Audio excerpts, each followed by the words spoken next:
Hi, it's Jennifer from Shabby Fabrics, back with the table glitz for April. We had so much fun designing this egg with a beautiful little doily detail, and then of course the little coasters are also the small little eggs, and we couldn't resist. We had to do a variety of colors, just like Easter eggs really are. Be sure to subscribe to the YouTube channel because we have a full year's worth of table glitz and many more projects that we want to share with you. You'll want to be sure to download the diagram so you'll be able to make the project. You can either click the link below to download the diagram, or you can go to the Shabby Fabrics homepage, click on in the very bottom, it'll say free download, click that. You're looking for the table glitz for April. Once you have that downloaded, you will go ahead and tape your pieces together as you've done before, and you can cut around the shape of your egg. We have gone ahead and cut out the egg, but it's a little bit different this month in that we've done some pretty fancy stitching here on the doilied part of the egg, and we'll actually be tracing on the embroidery lines onto the egg before we sew the whole thing together. So, of course, this is available as a kit. And what I love about the kit is all of this fancy lacy detail is already done for you. You're not having to trace and cut that out because that's some pretty intricate stitching right there. So I think the kit is well worth it. And we'll be going over the thread set as we get a little bit further into the project. So once you've got everything downloaded, taped together, you're ready to go. We are going to use our light box here to just assist us. Now, if you don't have the light box, you will still be able to trace the detail, but you might want to remove this fusible webbing at this point because it's one less layer to see through. Now I will be using, this is the Wafer 2 light box from Daylight, and I will be tracing those stitching lines right here onto this before I put all of that together, because of course once this has got the fusible batting on it, I'm not going to be able to see through my pattern to see those stitching details. So that's why I need to transfer that now. Typically I would use a friction pen to put embroidery lines, but because I will be ironing this to my fabric, the egg, those will go away if I use a friction pen because we know that that friction pen erases with heat. For that reason, I'll be using a permanent marking pen, and I'll be using the micron pen. Because we have chosen a variety of colors, I'll be using a variety of colors to draw those details on. I want to choose a color closest to the thread that I will be using. So for the pink egg, I'll be using this beautiful kind of hot pink thread. I'll be using the red micron pen. With the purple, I'll be using the purple. With the brown is what we chose for the gold because we did choose a nice rich gold thread, and then the blue for that more aqua robin's egg blue.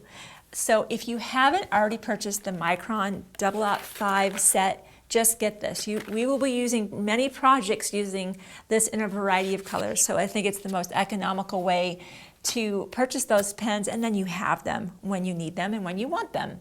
So let's go ahead and let's turn on our light box and see how, I wanted to point that out to you. See how without it on, I can see the lines to trace, but it is difficult to see them. Again, if you do not have the light box, you can simply remove this paper, and it's going to make seeing those lines a lot easier. So that's step one. Even if you are going to be using a light box, it makes it even that much easier to see. Now let's go ahead and turn that on. See how it just literally jumps out at you. Don't have a heavy hand. I want you to trace on your stitching lines as delicately as you can because the whole goal will be to stitch over top of that with our sulky sliver thread, and that's what we'll be using today, and that's the thread set that we have here. 4 colors of sulky sliver and 1 of the bobbin thread. And you don't need to worry about bobbin thread matching because that bobbin thread is going to stay on the back side of the project and you won't need to worry about that coming through to the surface. So 1 color for the bobbin is all that's needed. We'll go ahead and start tracing just ever so lightly. All I want to do is be able to see that when I get to the stage where I get to use those beautiful metallic threads. So you don't want to go over that too much. Let's see how we're doing with that. See how you can see that? It's there, and I should be able to easily cover that up with my thread. Sometimes if you want your thread to really stand out, you might even go over that line twice. So that's just something that we learned if we want our stitching to stand out, we often do go over it 2 times. Now, this is how you're going to trace that on for the applique portion. Notice how the egg, though, also has the detail on it. So you'll actually get one of the eggs, and similarly take that to your diagram, placing that right over top. Here it is harder to see. I'm going to show you what that's like. Without the light on, that's very difficult to see. With the light on, it's a non-issue. So if you haven't invested yet in the light boxes, I can't recommend them enough. So again, you'll go ahead and trace over that, and that's your stitching line for your more of your stitching detail once your egg is put together. Okay, enough about the light box. We know we love it, that's for sure, and let's just move that right out of the way so we have a little bit more working space.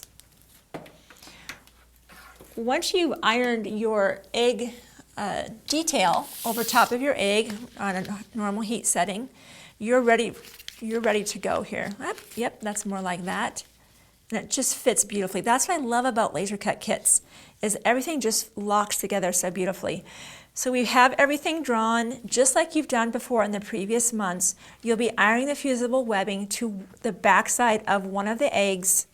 Then, of course, we're going to pretend that that is ironed down.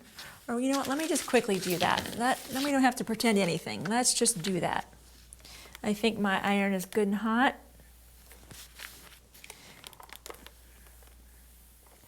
Then we'll bring everything right sides together and stitch around just like you have in the previous months. Now we decided, because this is where the applique is happening, choose an opening that's somewhere where that applique is not. And so we just kind of chose something down. I think we chose something down kind of in this section. So you're going to stitch around, leave your opening, reinforce your beginning and your ending so you can turn. So let me get that out of the way. And we, like I said, this is where the applique is, so we kept our opening here. I'm going to go ahead and turn that through, and I'll be using the Collins point turner today, and it just helps me smooth everything out so I'm ready to go to the next stage. And I am excited to go to the next stage because that's where the fancy stitching comes into play. That's really, really fun. Now you have the smooth edge or the pointy edge. In this case, because I have curves, I'm going to be smoothing that out and using that part of the tool versus the other side. And I can get part of it by my hands. There we go. I'm going to move this up so you can see. We're going to just iron that down one more time, get everything nice and smoothed out. And if you watch the table glitz for March with the shamrock, that also had that curve going on. And I showed you how you can press so that it kind of creases. I'll show it to you again. First off, let's just press everything out nice and smooth. I always like that, for sure. But then you've got this opening, right, you have to deal with, right? No problem. It's not a big deal. I want to start from the side that has the fusible fleece on it, or fusible batting, depending on what you're using. And I'm just going to start turning it down about 1/4 of an inch, scoot over 3/4 to an inch. And I'm just going to press. And that just kind of creates the curvature that I need to close that opening. And we'll do the same thing on the other side. Notice I'm not measuring, is this exactly 1/4 of an inch? I know what 1/4 of an inch looks like. If I'm in the ballpark of that for me is good enough. Okay, and then remember how we are using our Wonder Clips, how that just kind of helped close that up. And we'll use our Wonder Clips to close that up. Now we're going to shortly be sewing with the sulky sliver thread. I love the sparkle that it makes.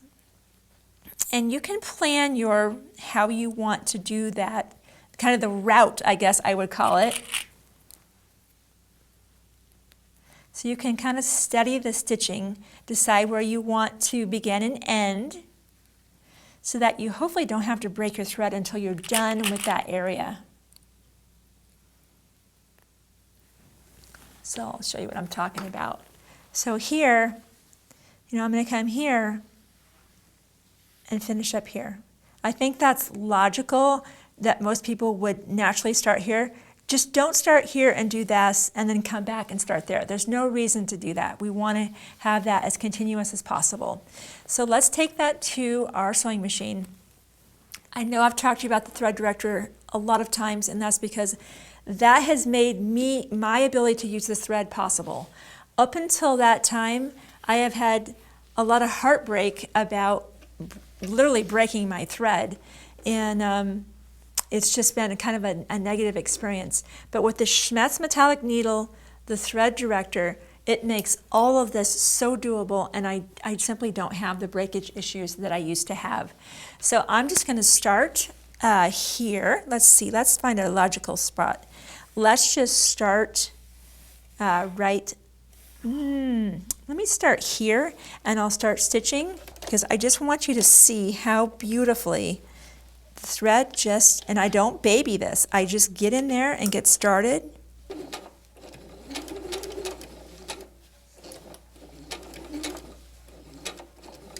Now with metallic thread, don't go a million miles an hour. You just don't ever really want to do that, especially because you're trying to cover over a line you've drawn. So we really can't get rid of that drawn line, so you do need to be sewing right over top of that. And look how that thread just performs. I can turn, got a pretty good pace going.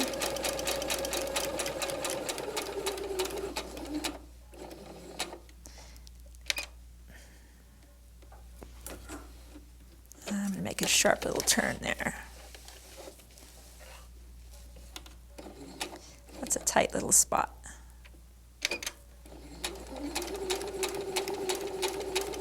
Oh, it's so fun. And you know what? I can already see that I'm going to go back over this a second time because I want my thread to show even more. So if you've never used a metallic thread, I'm telling you, go for it. Get your thread director, get your thread set, and you're going to have an absolute blast using threads you maybe have never used before.